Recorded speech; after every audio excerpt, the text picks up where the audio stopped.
ఎవరికి తీసిపోకుండా అన్ని నేర్చుకొని అన్ని చదువుకొని వచ్చిన ప్రతి అవకాశాన్ని వినియోగించుకొని మహిళలు ముందుకెళ్తా ఉన్నారు. ముఖ్యంగా ఆడపిల్లలు, కాలేజ్కి వెళ్ళే పిల్లలైనా సరే, ఉద్యోగాలు చేసే వాళ్ళైనా సరే, పొద్దున్న లేసి ఇంట్లో అన్ని ఇంటిల్లిపాదికి అన్ని రెడీ చేసుకొని బస్సులు పట్టుకొని పబ్లిక్ ట్రాన్స్పోర్ట్లో ఇబ్బందులు పడ మళ్ళీ వెళ్ళి ఆఫీస్లో పనిచేయడం, లేదా ఇక్కడికి మా చాలా మంది సర్పంచ్లు వచ్చినారు, జెడ్పీటీసీలు వచ్చినారు, మాజీ ఎంపీటీసీలు అందరూ వచ్చినారు. వాళ్ళందరూ కూడా మగవాళ్లతో సరిసమానంగా పోటీపడి పనిచేస్తున్నారు. కానీ మనందరం ఎక్కడో ఒక దగ్గరకు వచ్చినాక ఒక సీలింగ్ ఉంటుంది, మనం ఎక్కడికో ఒక దగ్గరకు వచ్చినాక ఒక అడ్డుకట్ట ఉంటుంది. సముద్రం ఎట్లయితే ఎంత వేగంగా వచ్చినా ఒక చెల్లెల కట్ట ఉంటుందో, మహిళలు ఎంత తన్నుకొని ముందుకొచ్చినా ఎక్కడో దగ్గర ఒక సీలింగ్ ఉంటుంది. ఎందుకంటే మనం మొత్తం చదువుకొని ఒక జాబ్ చేసి ఇక నెక్స్ట్ ప్రమోషన్ వస్తుందనే టైంలో తల్లిదండ్రి పెళ్లి సంబంధాలు చూడడం మొదలు పెడతారు. పెళ్లి చేసుకోవాల్సిందే, ఈ ఏజ్ దాటిపోతే పెళ్లి ఎట్లా చేసుకుంటావు అని చెప్పి ప్రమోషన్ రావాల్సిన అమ్మాయిని పిలిపించి పెళ్లి చేస్తారు. తర్వాత ఒక 7-8 ఏళ్ళు గ్యాప్ వస్తుంది, పెళ్లి పిల్లలు అది ఇది. 7-8 ఏళ్ళు గ్యాప్ వచ్చినాక మళ్ళా జూనియర్ పొజిషన్కి పోయి మళ్ళా స్టార్ట్ చేయాల్సి వస్తుంది. ఇది యంగ్స్టర్స్కి, ఐటీలో పనిచేసే పిల్లలకి, బ్యాంకింగ్లో, ఫైనాన్స్లో పనిచేసే వాళ్ళందరికీ కూడా ఉన్నటువంటి ఎక్స్పీరియన్సే. అంతెందుకు టీవీ ఛానళ్లలో పనిచేసే వాళ్ళకు కూడా ఒక్కసారి బ్రేక్ తీసుకుంటే మళ్ళా ఫస్ట్ నుంచి చేయాల్సినటువంటి పరిస్థితి చాలా పెద్ద ఎత్తున వస్తుంది.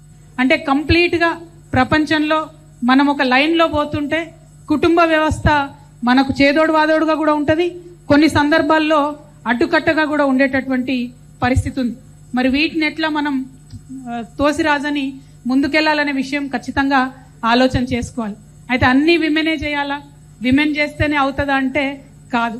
డెఫినెట్గా గవర్నమెంట్స్ హెల్ప్ చేయాలి, ఫ్యామిలీస్ హెల్ప్ చేయాలి, సొసైటీ కూడా హెల్ప్ చేయాలి.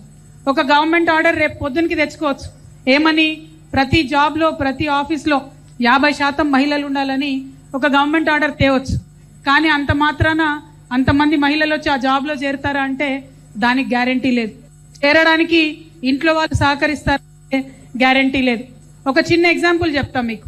అంతకుముందు ఉన్న తెలంగాణ వచ్చిన తర్వాత పోలీస్ డిపార్ట్మెంట్లో 33% విమెన్ ఉండాలని కాన్సెప్ట్తోని అందరం కూడా ఫైట్ చేసి 33% పోలీస్ డిపార్ట్మెంట్లో విమెన్కి రిజర్వేషన్ తెచ్చుకున్నాం, పోలీస్ కానిస్టేబుల్ జాబ్స్లలో.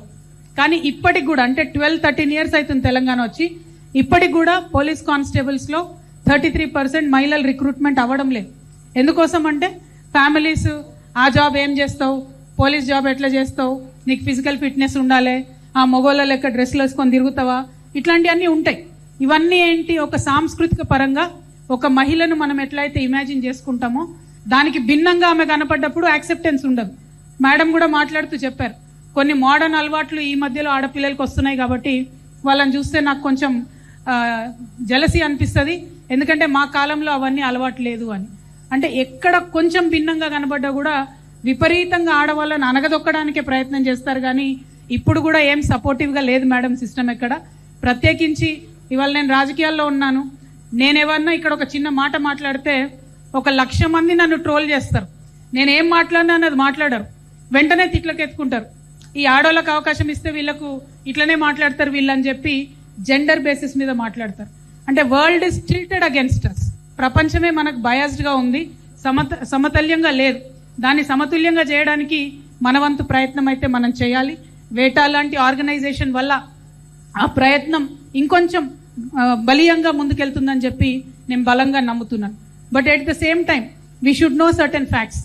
ఈ రోజు కూడా టిల్ టుడే తెలంగాణలో 2026వ సంవత్సరంలో గ్రామాలలో పెళ్ళైనటువంటి టీనేజ్ మదర్స్ అంటే 15 to 19 ఇయర్స్ మధ్యలో పెళ్ళయి ప్రెగ్నెన్సీ వచ్చి అమ్మలైనటువంటి వాళ్ళ సంఖ్య 7.2% ఉంది. అంటే ప్రభుత్వాలు అన్ని ప్రయత్నం చేసినాయి బాల్య వివాహాలు రద్దు చేద్దామని. అనేక మంది ఇన్సెంటివ్స్ ఇచ్చిండ్రు.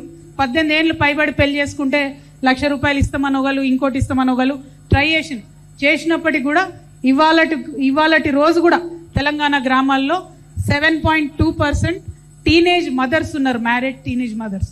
అదేవిధంగా సిటీస్లో హైదరాబాద్ లాంటి city included 2.7% married teenage mothers ఉన్నారు. అంటే మన సొసైటీలో ఆడపిల్ల అంటే దీనికి పెళ్లి చేసి బయటికి పంపిస్తే నా బాధ్యత అయిపోతుంది అనుకునే తల్లిదండ్రులే ఇప్పటికి కూడా మెజారిటీ ఉన్నారనడానికి ఇది ఒక సంకేతం.